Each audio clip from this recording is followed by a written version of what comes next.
बिस्मिल्लाहिर्रहमानिर्रहीम अस्सलाम वालेकुम। आप सबको हम अपने नए प्लेटफॉर्म पर खुशामदीद कहते हैं। ये प्लेटफॉर्म हमने बड़ी मेहनत से इसको बनाया है और इसमें अगर आपकी नज़रों में कोई चेंजेस लाने की ज़रूरत है, आपका जो फीडबैक होगा, आप हमें कमेंट सेक्शन में जाके अपना फीडबैक दे सकते हैं। उसके अकॉर्डिंगली फिर हम इसके अंदर और भी जो चेंजेस करने की ज़रूरत पड़ेगी, जो गुंजाइश होगी, उसके अकॉर्डिंगली हम इसमें चेंजेस लाते रहेंगे।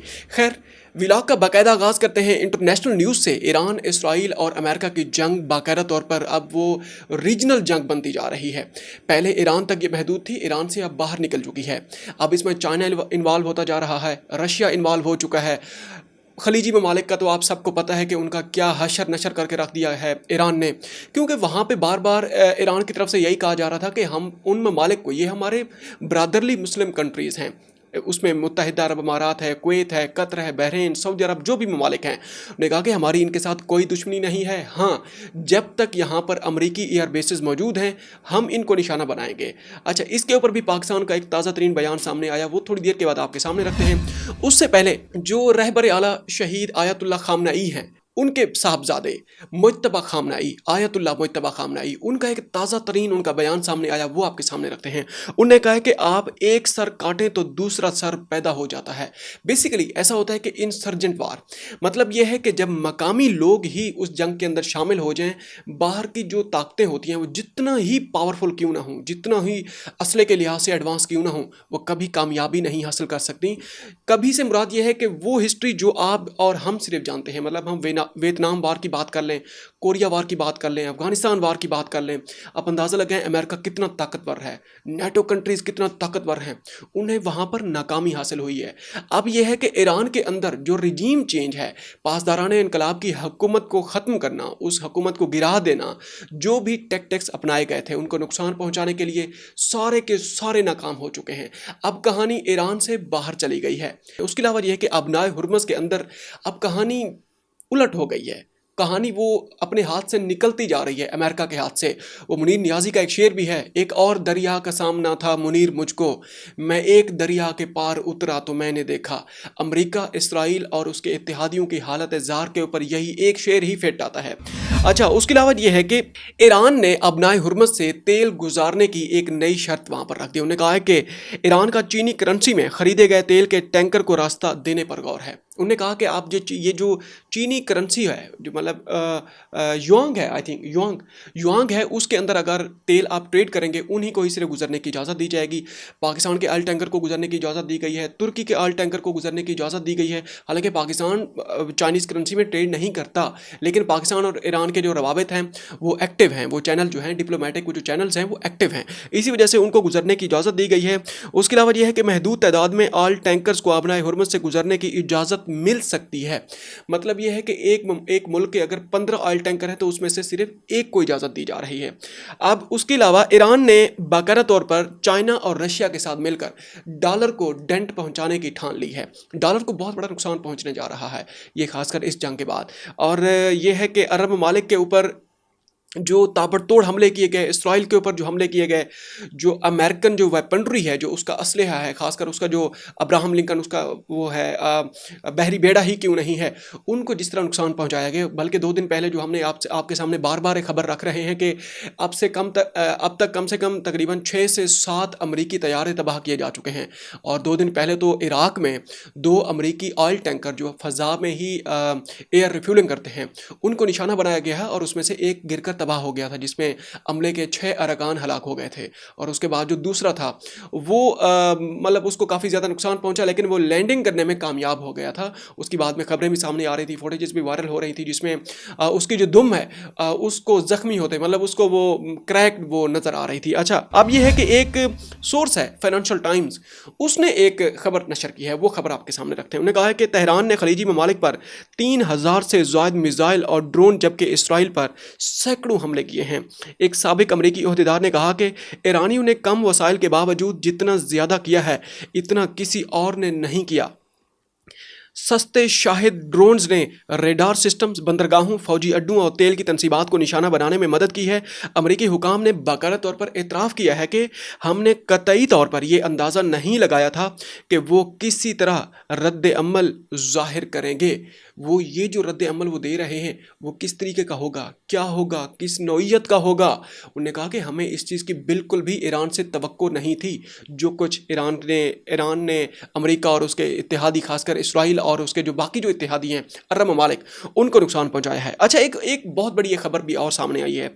ईरान ने यूएई की जो बंदरगाह है और जो अमरीकी फ़ौजी मकामात हैं वहाँ पर ऐलान कर दिया है कि वहाँ की जो करीबी आबादी है उसका इनखला कर दिया जाए। क्योंकि एक दिन पहले, मतलब कल की जो खबर आपके सामने रखने लगे हैं, उसमें एक है खार्ग जजीरा, ईरान का जजीरा है। ऑयल का तकरीबन 90% जो बिज़नेस है ईरान का उसी एक जजीरे से होता है। 90% जो एक्सपोर्ट है वहीं से होती है।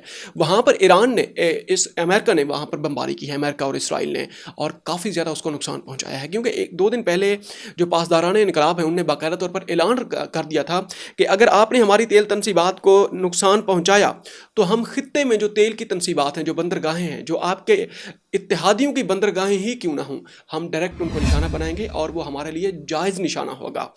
ईरान के खातिमुल अंबिया सेंट्रल हेडक्वार्टर्स ने मुत्तहिदा अरब अमारात के शहरियों को खबरदार किया कि वो बंदरगाहों, डॉक्स और अमरीकी फौजी तनसीबात के करीब इलाकों से दूर रहें और उन्हें खाली कर दें। ईरानी हुकाम के मुताबिक ये हिदायत मुमकिन खतरात से शहरियों को महफूज रखने के लिए जारी की गई हैं। अब देखते हैं कि ईरान कौन से मिसाइल इस्तेमाल करता है। खुर्म शहर इस्तेमाल करता है, खैबर शिकान इस्तेमाल करता है, इमाद इस्तेमाल करता है, कहर इस्तेमाल करता है, ड्रोन्स कौन से नया इस्तेमाल करने जा रहा है। अच्छा, उसके अलावा यह कि बगदाद में अमरीकी सिफारत खाने के ऊपर एयर डिफेंस सिस्टम लगाया गया था, वो भी अब तबाह हो चुका है। वहाँ पर एयर गन्स लगाई गई थी, जो मशीन गन्स हैं वो वहाँ पर नस्ब थी और ड्रोन को गिराने के लिए, और बड़ी ताकतवर किस्म का वहाँ पर असलहा वहाँ पर डिस्प्ले किया गया था, लेकिन वो अब तबाह हो चुका है। उसकी फुटेजेस भी सामने आ चुके हैं। इराकी हुकाम के मुताबिक आज बरोज़ हफ्ता एक मिसाइल बगदाद में वाक़ अमरीकी एम्बेसी के अंदर वाक़ हेलीपैड पर जाकर गिरा है, और बाद में दूसरा मिसाइल जो आया है उसने वहाँ पर जो मशीन गन लगी हुई थी उसके साथ ही उसको डायरेक्ट निशाना बनाया है। इराकी सिक्योरिटी हुकाम ने भी बाकायदा तौर पर इसकी तस्दीक कर दी है।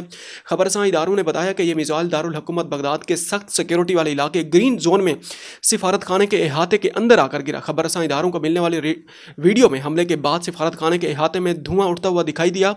फौरी तौर पर किसी जानी नुकसान की इत्तला नहीं मिली और नुकसान हेलीपैड के इलाके तक महदूद बताया जा रहा है। और इसके साथ साथ वहाँ पर एयर डिफेंस सिस्टम जो नस्ब किया गया था उसको भारी नुकसान पहुँचा है। वही एयर डिफेंस सिस्टम है वो जो उसके ऊपर मशीन गन तैनात की गई थी। अच्छा, ईरान ने कल सऊदी अरब में बहुत बड़ा एक हमला किया है। वहाँ पर जो ऑयल टैंकर थे, 2 दिन पहले 2 ऑयल टैंकर को निशाना बनाया था उन्होंने बगदाद में, और कल ईरान ने जो प्रिंस सुल्तान एक एयरबेस है उसको निशाना बनाया है सऊदी अरब में, और उसके ऊपर पाकिस्तान का एक रद्द अमल सामने आया। अलामा ताहिर अशरफी साहब ने, जो भारी तरीन अशरफी हैं पाकिस्तान की बल्कि पूरी दुनिया की, उन्होंने एक बयान जारी किया। उन्होंने कहा कि बेसिकली उन्हें एक झड़प दी है और उन्हें एक बहुत बड़ा, उन्हें वो अपनी नज़रों में उन्हें बहुत बड़ा एक बयान दिया। उन्होंने कहा कि जो मुत्तबा खामनाई को हम वार्निंग देते हैं कि ईरान और खलीज में कशीदगी पैदा ना करें, खसूसन सऊदी अरब और दूसरे जो हमारे बरादरली कंट्रीज़ हैं उनके ऊपर हमले बंद किए जाएं। ये हमारे लिए नाकाबिले कबूल है। चलें ठीक है, मान लेते हैं आपके लिए नाकाबिले कबूल है।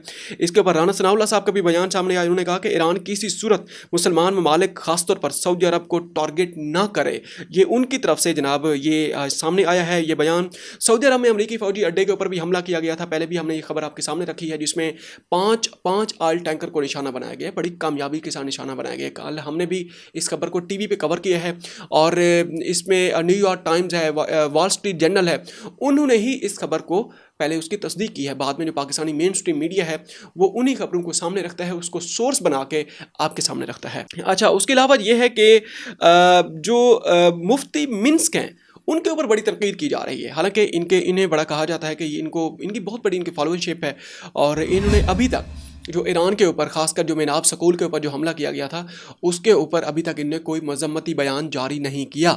बहुत सारे हमारे पाकिस्तान के अंदर भी उलमा कराम हैं जिन्होंने अभी तक कोई मजम्मती बयान जारी नहीं किया। खासकर अहले हदीस के जो, अगर अलामा इसाम इलाही जो ज़हीर हैं इब्तिसाम इलाही ज़हीर और उनके जो एक और भाई भी हैं, उन्होंने तो बड़ी तनकीद की। उन्होंने कहा कि ईरान ने अपने बरादर मुल्कों के ऊपर ही हमले शुरू कर दिए हैं, हालांकि इनको इसराइल पर हमले करने चाहिए थे। इसी वजह से ये गलत हो रहा है। चलें ठीक है, मान लेते हैं। कुरान तो फुरकान है, हक और बातिल में फ़र्क सिखाने वाला, और अगर इल्म आपसे हक के साथ खड़ा होने का फ़ैसला ना करवा सके तो इतनी अरबी पढ़ने का क्या फ़ायदा। ये हैं खुर्रम इलाही, एक बहुत बड़े स्कॉलर हैं, हम भी इन्हें सुनते रहते हैं। अल्लामा इकबाल के ऊपर बहुत ज़्यादा इन्हें अबूर है, उनकी फ़िलासफ़ी पे, उनकी शायरी पे। उन्होंने बेसिकली मुफ्ती मिंट साहब को ये तनकीद का निशाना बनाया। उन्होंने कहा कि यकीनन इन जैसे कई आलिम फ़लसफ़ी निकले जो बहादुरी के मौजू पर पूरी तकरीर कर सकते हैं, लेकिन बहादुर बन नहीं सके जब वक्त आया। और बहुत सारे और भी उलमा कराम हैं जिनके ऊपर इसी नेचर की तकरीर, इसी नेचर की तनकीद बनती है।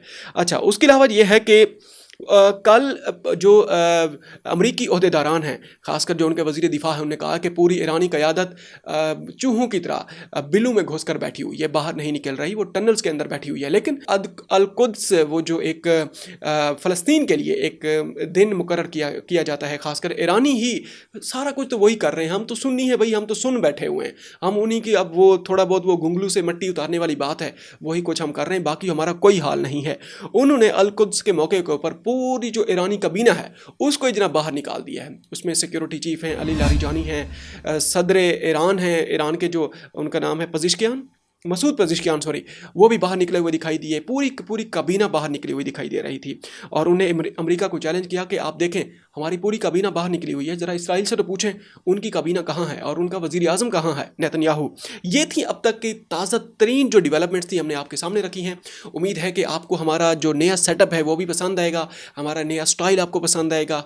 और आप अगर मुस्तकबिल में हमारे साथ जुड़ना चाहते हैं और इस प्लेटफॉर्म के साथ हमारे साथ जुड़ के बहुत ज़्यादा अपना कैरियर बिल्ड करना चाहते हैं, आप हमें ईमेल कर सकते हैं, अपना कमेंट कर सकते हैं आप हमें।